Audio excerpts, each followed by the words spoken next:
गाई चाहिँ हामी चाहिँ हाम्रो यहाँ पुरानो ठुलोमम्मीहरूको गोठमा आएको छौँ।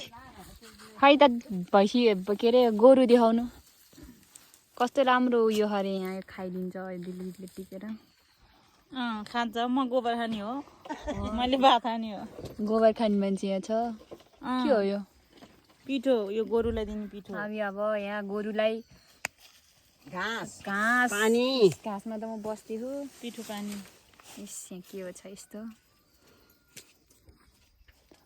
लाउनु यस्तोमा यहाँ बसेँ म। अनि त्यसपछि यहाँ ठुलो मम्मीले पानी निकाल्दै छ।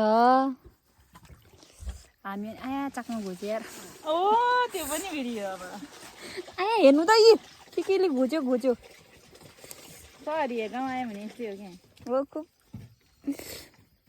म यहाँ कति धेरै आउँदै ठुलो मम्मी है। वाउ के हो यो? यस्तो त खाएको थियो हामीले अस्ति नै। हो र